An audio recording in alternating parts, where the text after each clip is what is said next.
అసలు ఏలూరులోనే అనకూడదు గారు, ఏలూరులోనే లేడనుకున్నాను. ఈ చెయ్యి ఇలా తీసి ఇలా పెట్టారు అనుకోండి, ఇక ఎన్ని రోజులైనా ఇక అలాగే ఉండేది. స్పర్శ అనేది లేదు. అక్కడే 40 లక్షలు అయినాయి. ఇక 40 లక్షలు. అవును. ఈ కుర్రవాడు కాలేజీకి వెళ్తాం, చర్చికి వెళ్ళటం, ఖాళీగా ఉంటే నాతో పాటు పనికొస్తున్నాయి. ఈ బ్రదర్ కూడా మాట వింటున్నాడు. కావుంటే చూడండి, కాళ్ళు కూడా లాక్కుంటున్నాడు. ఆమేన్ ఆమేన్. అంటే మనం మాట్లాడేది కూడా ఈ బ్రదర్కి అర్థమవుతుందో లేదో మనకు తెలియదు.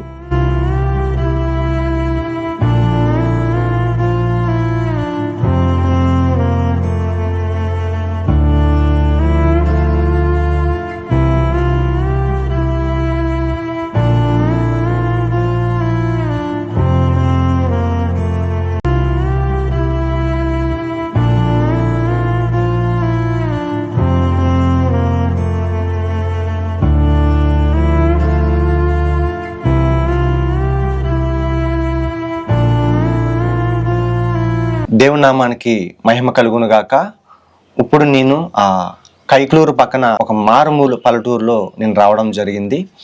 నాకు డైలీ వాట్సాప్లో అనేకమైన మెసేజ్లు డే టైంలో వస్తూ ఉంటాయి.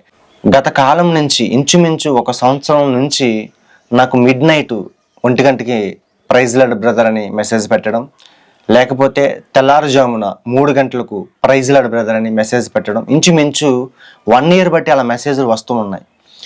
ఈ మిడ్ నైట్ 1 గంట 2ంటికి మెసేజ్ ఎవరు పెడుతున్నారు? కనీసం సంవత్సరం బట్టి నాకు ఈ మెసేజ్లు వస్తున్నాయని చెప్పి దానికి నేను రిప్లై ఇవ్వడం జరిగింది.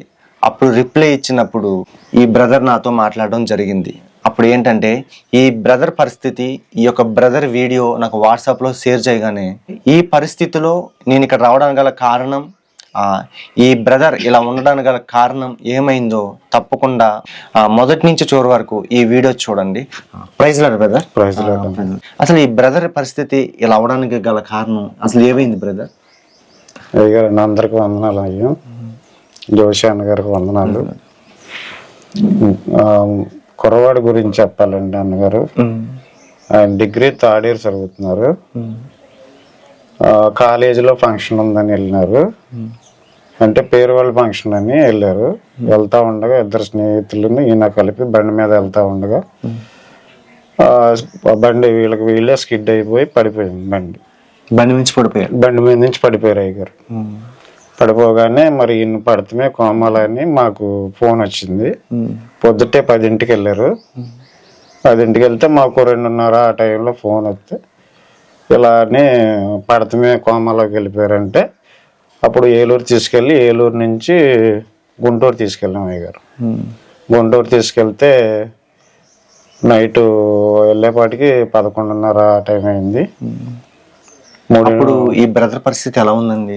మొత్తం కామన్ అయ్యారు. అసలు మనలో లేడే అయ్యారు.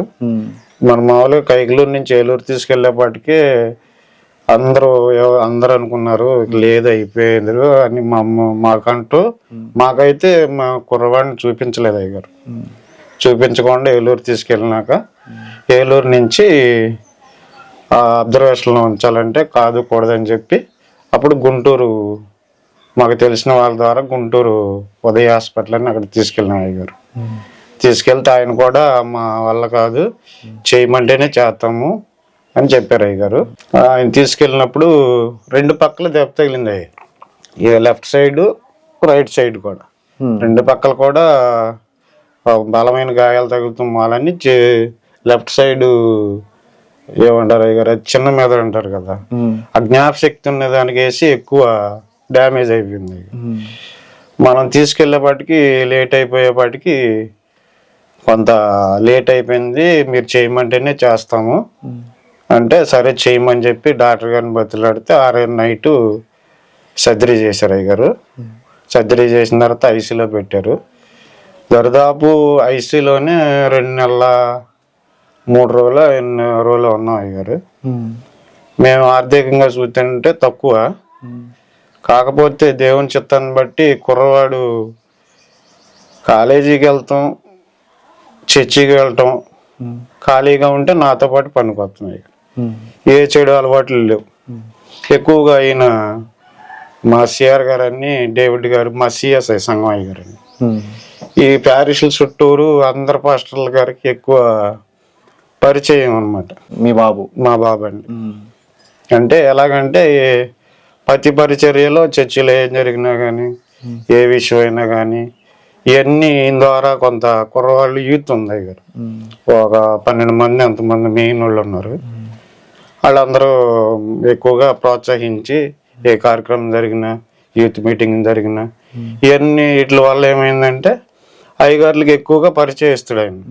అంటే కాలేజు, చర్చు, ఇల్లు అంతేనా? ఈ మూడే ఏమని ఉంటే మీతో పనికి వస్తారు. అంతేనా? మీరేం పని చేస్తారండి? నేను రాడ్ బ్యాండ్కి పని చేస్తాను అయ్యగారు. ఓకే. నేను రాడ్ బ్యాండ్కి పని చేస్తాను. అలాగే చదువుకుంటూ ఈ పరిచయం చేసుకుంటూ జరిగింది అయ్యగారు. ఇది ఆ రోజు ఆ కాలేజీకి వెళ్తాం, అలా జరగటం జరిగింది. ఆ 2 నెలల 3 రోజులు అయినా కానీ మనం ఇక్కడి నుంచి యాక్సిడెంట్ అయ్యి తీసుకెళ్ళిన దగ్గర నుంచి ఎలా ఉన్నాడో ఆ 2 నెలల 3 రోజులు కూడా అలాగే ఉన్నాడు అయ్యగారు. ఈ చెయ్యి ఇలా తీసి ఇలా పెట్టారు అనుకోండి, ఇక ఎన్ని రోజులైనా ఇక అలాగే ఉండేది. స్పర్శ అనేది లేదు. స్పర్శ అనేది లేదు. ఈ ఒక కన్ను రెప్పాడిచ్చేవాడు అయ్యగారు, ఈ కన్ను ఒకటే చూసేవాడు, ఈ కన్ను మూసుకుపోయి ఉండేది అయ్యగారు. అయితే కన్ను కూడా దెబ్బ తగిలిందని అన్నారు అయ్యగారు. అయిన తర్వాత డాక్టర్ గారు పిలిచి, ఎరా మనం చేయాల్సినవన్నీ మానవ ప్రయత్నం అన్ని చేసాము, ఇక దేవుడు చేయాల్సినవి చేయాలిక, ఎన్ని మెడిసిన్ వాడాలో అన్ని మెడిసిన్ వాడాము, ఇక మన చేతిలో ఏమి లేదు, ఇక అంతా దేవుని చిత్తం అన్నాడు. అన్న తర్వాత అయ్యగారు మరి ఇంటికి తీసుకెళ్ళి ఇప్పటికే బోర్డు బడ్జెట్ అయిపోయింది. సుమారు ఎంత ఖర్చు అయిందండి? అక్కడే 40 లక్షలు అయింది అయ్యగారు. 40 లక్షలు? అవును. అంటే మీరు ఇల్లు చూస్తే ఎలా ఉంది, పొలాలు ఏమీ లేవన్నారు, మీ ఆర్థిక ఇబ్బంది కూడా చాలా దిగజారిపోయిందని చెప్పారు. మరి అంత డబ్బు మీకు ఎలా సమకూడిందండి? అంటే అయ్యగారు కాలేజీ నుంచి వాళ్ళ సార్లు ఒక 2 లక్షల లోపు ఇచ్చారు. మా సిఆర్ గారు వాళ్ళు, ఈ సిఎస్ఐ తరపు వాళ్ళు కానీ వీళ్ళు కానీ కొంతమంది పాస్టర్లు అందరూ అంతా పాస్టర్స్ ఎక్కువ ఇచ్చారు అయ్యగారు. మాకు ఈయన పరిచయిస్తాడు కదా అయ్యగారు. ఈ బాబు ఎటువంటి వాడు తెలిసి అయ్యగారు అంత డబ్బు సమకూడిందంటే మేము కూడా ఇప్పుడు కూడా నమ్మలేకపోతున్నాం అయ్యగారు. అలా ఆ 2 నెలలు దాంట్లో ఐసీలోనే ఉండగానే బయట మేము ఆయన గురించి ఎంతో ప్రార్థన చేస్తున్నాం. అయ్యా ఏంటయ్యా,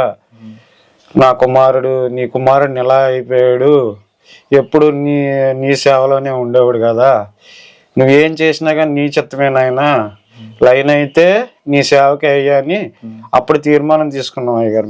2 నెలల తర్వాత. ఎంత జరిగినప్పుడు కూడా దేవుడి మీద మీకు ఎటువంటి కోపం కానీ ద్వేషం కానీ లేదండి? లేదు అయ్యగారు. నేను తెల్లారులెగితే ఎక్కువ అన్యుల కుటుంబాలతో ఎక్కువ సావాసం అయ్యగారు. ఎందుకంటే వాళ్ళు పెద్ద పెద్ద వాళ్ళు కొద్దిగా పనులు విషయంలో వాళ్ళతో కలిసి ఉండాలి అయ్యగారు. నువ్వు ఏదన్నా చేయగలిగితే చెయ్యాలి, చేయకపోతే నేను వాళ్ళ మయ్యాన్ని తిరగలేను అని అదొక తీర్మానం తీసుకుని నీకు అప్పచెప్తాను అయ్యగారు అని అయ్యా అని చెప్పి ఆ తీర్మానం తీసుకున్నాను అయ్యగారు. అలా తీసుకున్న తర్వాత మా దగ్గర ఇక డబ్బు లేదు అయ్యగారు. ఇచ్చిన వాళ్ళంతా ఎవరైనా వాళ్ళు ఇచ్చిన మట్టుకు ఇచ్చారు అయ్యగారు, ఇంకెవరు ఇవ్వలేరు కదా. అయిన వాళ్ళే కానీ, మా అక్క వాళ్ళే కానీ, మా బావగారులు, ఇప్పుడు డాక్టర్లు ఎవరు చేయలేరు, డబ్బు ఖర్చు అవ్వడం తప్ప ఏమీ లేదు, అందుకనే ఇంటికి తీసుకొచ్చి ఇలా పెట్టేశారండి. అంతేనాయ్ గారు. ఇక అంటే కొంత డబ్బు లేదు, ప్లస్ మా డాక్టర్ గారు కూడా 2 నెలల 10 రోజుల నుంచి తీసుకెళ్ళిపోరా, మనం చేయాల్సింది చేసాము అంటే నేనే బలవంతంగా సార్ ఇంకో 2 రోజులు చూద్దాం, ఇంకో 2 రోజులు చూద్దాం, ఇంకో 2 రోజులు చూద్దాం అంటే 4 రోజులు గడిపినాయి గారు. 4 రోజులు గడిపిన తర్వాత అప్పుడు బిల్లు చూస్తేనంటే 7-8 లక్షలు అయిపోతుంటే ఇక మా దగ్గర ఏంటో అంత డబ్బు లేదు. తర్వాత ఇక డాక్టర్ గారు నా ఏడుపు చూడలేక, ఎరా మరి ఏంటంటే ఇది సార్ పరిస్థితికి నేను వెళ్తాలే గారు సార్ అంటే, అప్పుడు ఎంత ఉందో బిల్లు చూసుకుని అవన్నీ బిల్లులు చూస్తే అది చెప్పకూడదు కదా అయ్యగారండి, చాలా ఉంది అమౌంట్ అక్కడ కట్టాల్సింది. అప్పటికే మనం 37 లక్షలు ఎంత కట్టాము. 37 లక్షలు అంటే హాస్పిటల్లో ఖర్చు పెట్టిన తక్కువను, బయట మెడిసిన్ ఎక్కువ తెచ్చాము. నాయన మరి నా దగ్గర డబ్బులు లేవు అయ్యా, మరి ఇంటికి వెళ్ళాలంటే అంబులెన్స్కి డబ్బులు కావాలి, ఇక్కడ చూస్తేనంటే లక్షల మీద ఉంది, మరి నువ్వు డాక్టర్ గారు మనసు మార్చయ్యా అని ఆ రేత్రి ఇద్దరం మోకాలు దండ వేసి అన్నం తినకుండా ప్రార్థన చేసుకున్నాం. ప్రార్థన చేసుకున్న తర్వాత ఆ నైట్ ఎప్పుడు పిలవనాడు, నైట్ 11ంటికి డాక్టర్ గారు పిలిచారు ఆయన. పిలిచి రేపు వెళ్తా, ఇవాళ వెళ్తానన్నావు అంటే ఇవాళ మంచిది కాదంట గారు సార్, రేపు వెళ్తా సార్ అని. అంటే డబ్బులు లేక అబద్ధం ఆడాను అయ్యారు. అంటే ఇక ఏం సమాధానం చెప్పాలి అంటే మన దగ్గర ఉన్నది వేల మీద ఉంది, అక్కడ కట్టాల్సింది లక్షల్లో ఉంది. అప్పుడు ఏం చేయాలో తెలియని స్థితిలో ఇద్దరు మోకాలు దండేసి అరేత్రి అన్నం తినకుండా, అసలు అన్నం అంటే అసలు ఏది లేదులేండి. వాళ్ళు ఫస్ట్ నుంచి కూడా 3 నెలలు ఒక టైమింగ్ ఉండేది కాదు, ఏమి ఉండేది కాదు. ఇక అలా అయితే 11ంటికి పిలిచాడు అయ్యారు. పిలిచిన తర్వాత వెళ్ళాను. వెళ్తే మరి ఏంట్రారు మరి వెళ్ళలేదు, వెళ్ళిపోతానన్నావు కదా అంటే, సార్ వాళ్ళు మంచిది కాదంట, రేపు తీసుకెళ్తాను సార్ అంటే, మరి డబ్బులు అవన్నీ రెడీ చేసుకున్నావు అంటే అప్పుడు ఉన్నది చెప్పేసాను సార్. సార్ నేను 2 రోజులు తీసుకెళ్ళండి, నీకు బిల్లు కట్టలేక సార్, అసలు ఎవరిని అడిగి నీకు డబ్బులు ఇవ్వట్లేదు సార్, నా శక్తిలో తెచ్చేసాను, అప్పుడు 10 లక్షలు తెచ్చాను, ఏదో ఇంటి మీద ఒక 5 లక్షలు తెచ్చాను సార్, అది ఏదో అడ్డం పెట్టి ఆ ఇంటికి ఎవరు అసలు నా పరిస్థితిని చూసి వాళ్ళు కూడా ఇచ్చారు అని చెప్పేసి అంటే, సరే రేపు పొద్దున్న ప్రిపేర్ చేసుకో అన్నీ అన్నారు అయ్యారు. ఆ తెల్లారి పొద్దున్నే ఇక మరి ఆ దేవుడు మరి ఆయన మనసులో దూరి మరి ఏం చేశాడో నాకైతే తెలియదు అయ్యారు.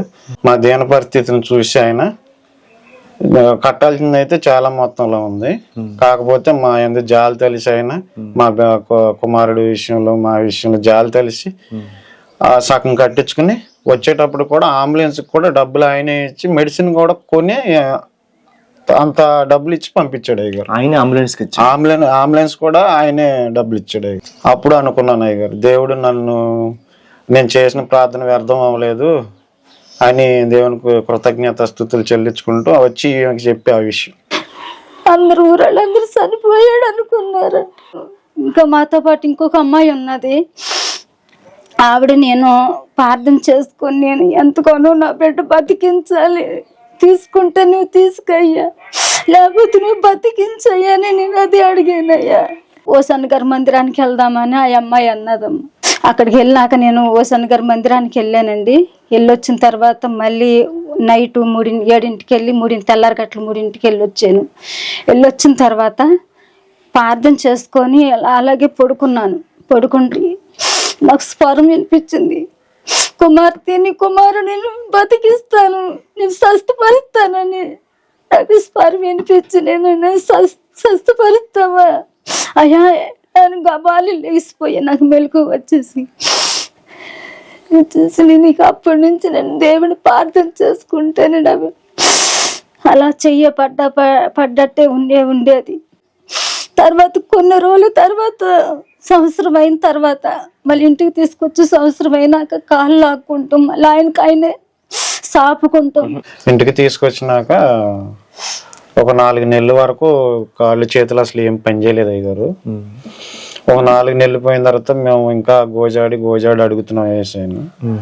అడుగుతా ఉండగా ఒకరోజు ఈ లెఫ్ట్ హ్యాండ్ కొంచెం అటు ఇటు కదుపుతూ స్టార్ట్ చేసాడు అయ్యారు. తనంతటికి తానే. అప్పుడు వరకు కూడా ఏ స్పర్శ అసలు లేదు అయ్యారు. తర్వాత ఒక 4 రోజులు ఒక 2 నెలలు పోయిన తర్వాత ఒక కాళ్ళు లాక్కుంటాం. అలాగా అనుదినం అలాగా వృద్ధి చెందుకుంటూ వచ్చాడు అయ్యారు ఇప్పుడు వరకు. అసలు ఏలూరులోనే అనకూడదు అయ్యారు, ఏలూరులోనే లేననుకున్నాము. మరి సురక్షితంగా ఇవాళ రకంగా ఉంచాడంటే దేవుని కృపేదంతా. ఆయన లేని మేము లేము అయ్యారు. కార్యాలన్నీ ఆయనే చేసుకుంటా ఒక్కొక్కటి చేసుకుండొచ్చు. రూపాయలు లేని వాళ్ళం అయ్యారు. మరి 40 లక్షల రూపాయలు అంటే దేవుడు కార్యం కాకపోతే ఇంకేం మా దగ్గర. అప్పుడు ఈ బాబుకి హెల్మెట్ లేదండి? లేదు అయ్యారు, వెనకాల కూర్చున్నాడు అయ్యారు. ఈయన ఎవరితో వాళ్ళు ఫ్రెండ్స్ కాలేజీ నుంచి వస్తా వెనకాల కూర్చున్న అతను సడన్ గా బ్రేక్ వేయడం, మరి ఏం జరిగిందో తెలియదు అయ్యారు. మేము ఎంక్వైరీ కూడా చేయలేదు అయ్యారు. ఈ పరిస్థితుల్లో వెళ్తున్నా ఏలూరు నుంచి అటు వెళ్ళిపోయాం అయ్యారు. అక్కడే 3 నెలలు అక్కడే ఉండిపోయాం. కానీ హెల్మెట్ ఉంటే ఎంత డ్యామేజ్ అయ్యేది కాదండి. అవును అయ్యారు. మళ్ళీ 3 నెలల తర్వాత చెకప్ కి తీసుకెళ్ళాం సార్ దగ్గరికి, గుంటూరే తీసుకెళ్ళాం అయ్యారు. తీసుకెళ్తే ఆయన కూడా చూసి మామూలుగా అన్ని టెస్ట్లు అవి చేసి అన్ని బాగానే ఉన్నాయి అని చెప్పేసి పంపించేశారు అయ్యారు. ఈసారి వచ్చిన తర్వాత రెండోసారి తీసుకెళ్ళేటప్పటికి ఎప్పుడు చేతులు ఎక్కడ పెడితే అట్ట ఉండిపోయే చేతులు, 2 చేతులు లాక్కుంటాం, కాళ్ళు లాక్కుంటాం జరిగింది అయ్యారు. అంటే స్పర్శ వచ్చింది అయ్యారు. మనం చేయి పట్టుకుంటే తెలిసిపోయి ముఖం ఒకలాగా పెట్టేయడం ఇలా జరిగింది అయ్యారు. సరే అని చెప్పి తర్వాత మళ్ళీ ఒక 6 నెలల తర్వాత మళ్ళీ తీసుకెళ్ళినాం అయ్యారు. తీసుకెళ్ళిన తర్వాత కొంచెం పర్వాలేదురా, ఏ ఇన్ఫెక్షన్ రాలేదు, బాగానే ఉంది, జాగ్రత్తగా చూసుకోండి అన్నాడు. తర్వాత మళ్ళీ ఈసారి తీసుకొచ్చేసిన తర్వాత అయ్యారు మళ్ళీ రెండోసారి వెళ్ళేటప్పటికి లాస్ట్ టైం మనం తీసుకెళ్ళేటప్పటికి కళ్ళు కూడా కొంచెం తేటగాను, 2 కాళ్ళు మెదుపుతాము, మనం ఏదన్నా మనిషి దగ్గర ఏదన్నా మాట్లాడితే కళ్ళుతో మెటకరిచ్చి అంటే మనం చెప్పేదానికి అర్థమవుతుందని నేను అనుకున్నాను అయ్యగారు. అని అడిగి వచ్చేపాటికి కొద్దిగా బాగా బెటర్మెంట్గా ఉన్నాడు. సరే అని మనం డిసెంబర్ 27వ తారీఖుని తీసుకెళ్ళినాం అయ్యగారు. తీసుకెళ్ళినాక అప్పుడు డాక్టర్ గారు చూసి, అరే ఇప్పటికి సంబంధం లేదు, మీరు చూడలేరేమో అనుకున్నాను, బాగానే చూశారు, ఇంకొక 2 సంవత్సరాలన్నర పడద్ది, మీరు చేయగలిగితే జాగ్రత్తగా చూసుకుంటే రికవర్ అయిపోతాడు అని చెప్పాడు అయ్యగారు. అంటే ట్రీట్మెంట్ జరిగిస్తే ఆయన కూడా మొన్న ఒక 5 రోజులు నా దగ్గర ఉంచమన్నారు. కానీ అయ్యగారు మన దగ్గర ఫైనాన్షియల్ విషయం వల్ల ఉంచలేకపోయాం, స్తోమత లేక. ఇప్పటికే దగ్గర 10 లక్షల దాకా అప్పు తెచ్చాను అయ్యగారు. అవి ఇంట్రెస్ట్లు కడుతున్నాం అనుకోండి. ఒక్కసారి అంబులెన్స్కి అక్కడికి వెళ్ళి రావాలంటే అయ్యగారు 50,000 మినిమం అవుతుంది అయ్యగారు. మా అంబులెన్స్కే కానీ, టెస్ట్లకే కానీ, మెడిసిన్కే కానీ. అందువల్ల మేము అంత తామతలేక మెడిసిన్ ఇక్కడే కొద్దిగా నేను నెలకి ఏం చేస్తానంటే అయ్యగారు ఇక వెళ్ళి తీసుకొస్తా ఉంటాను. 3 నెలలకు ఒకసారి తీసుకొస్తున్నాం అయ్యగారు. అంబులెన్స్ తట్టుకోలేక అయ్యగారు. అంటే ఇప్పుడు ట్రీట్మెంట్ జరిగిస్తే అబ్బాయికి స్వస్థత పడే అవకాశం ఉందన్నారు అయ్యగారు. కానీ స్తోమత లేక అయ్యగారు తీసుకెళ్ళలేకపోతున్నా అయ్యగారు. ఇంకా దేవుడు తప్పకుండా సహాయపడతాడు, మంచి ట్రీట్మెంట్ మీ బాబుకి అందుతుంది. అలాగే బ్రదర్ నేను చెప్తున్నట్టే మంచి ఆయుష్ను ఈ బ్రదర్కి దయచేస్తాడు. అద్భుత రీతిగా అనేక జనం ముందు ఒక సాక్షిగా మీ బాబును దేవుడు ఉంచబోతున్నాడు. మీరు తీసుకున్న నిర్ణయం కూడా చాలా మంచిది. దేవుడు మా బాబుకు ఆయుష్నిస్తే సేవకిస్తానని చెప్పారు. నిజంగా అదే రీతిగా దేవుడు బహుబలంగా సేవలు. చెప్పండి. మాట చెప్పనండి, ఒక చిన్న మాట చెప్తాను. నాకు ఇప్పుడు బాబుకి యాక్సిడెంట్ అవునప్పుడు ఏ సంవత్సరంలో కానీ నాకు గుర్తులేదు. నాకు దర్శనం వచ్చింది. ఏం దర్శనం అంటే, నాకు యాక్సిడెంట్ అవుతుంది కానీ నాకు అది కనిపించలేదు. కానీ అంబులెన్స్లో జనం ఎక్కారు, వెళ్ళిపోయింది ముందు. నాకు తర్వాత 3 వెళ్ళాము. 3 అంటే నేను ఇంకొక 2 అంటే వాళ్ళిద్దరు ఎవరో కానీ నాకు తెలియలేదు. 3 మాత్రమే వెనకాల వెళుతున్నాము. తర్వాత అంబులెన్స్ ఎవరెక్కారు అని నేను అనుకుంటున్నా. మా 3 వెళ్తున్నాం, ఎవరు వెళ్ళారు అని అడగండి. అసలే మా బాబాని కూడా మాకు తెలియదు. అసలే నాకు అసలు అది ఎవరన్నది కూడా నాకు తెలియదు అసలే. తర్వాత ఇక నాకు ఆ హాస్పిటల్ నాకు దర్శనంలో ముందే చూపించేశాడు దేవుడు. ఎందుకు ఎలా జరిగింది అసలు ఏంటని నేను ఆలోచించుకుంటూ అప్పుడు నా దర్శనం నాకు జ్ఞాపకం వచ్చింది.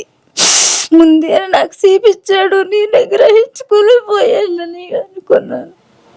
ఇప్పుడు చూస్తున్నారండి, ఈ బాబు చెయ్యి తీసి ఎక్కడ పెడితే అక్కడ ఉంచడం, స్పర్శ అనేది ఏమీ లేదు. కానీ దేవుని మహాకృపను బట్టి ఇదిగో తన చెయ్య తానే తీసుకుంటున్నాడు, తన కాలు తానే తీసుకుంటున్నాడు. ఇప్పుడు కళ్ళు కాడ చూస్తే స్పర్శ మనకు కనపడుతుంది.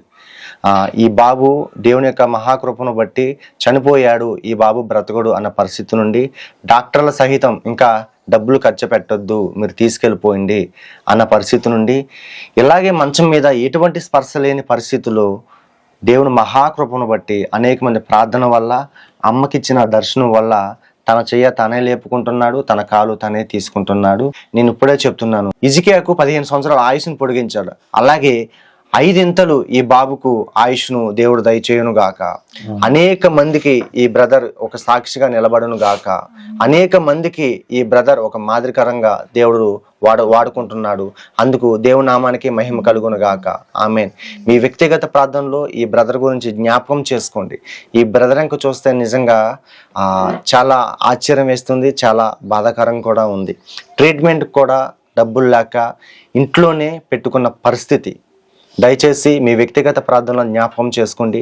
మీ వంతు ఎవరైనా సహాయం చేయాలనుకుంటే నేను స్కానర్ డైరెక్ట్గా ఈ బ్రదర్దే నెంబరు, ఈ స్కానర్ కూడా ఈ బ్రదర్దే ఇస్తాను. మీలో ఎవరైనా ప్రేరేపణ కలుగుంటే తప్పకుండా సహాయం చేయండి. ధనం కంటే ముందు మీ వ్యక్తిగత ప్రార్థనలో తప్పకుండా ఈ బ్రదర్ గురించి జ్ఞాపకం చేసుకోండి. ఈ బ్రదర్ పేరు ఏంటండి? మోహన్.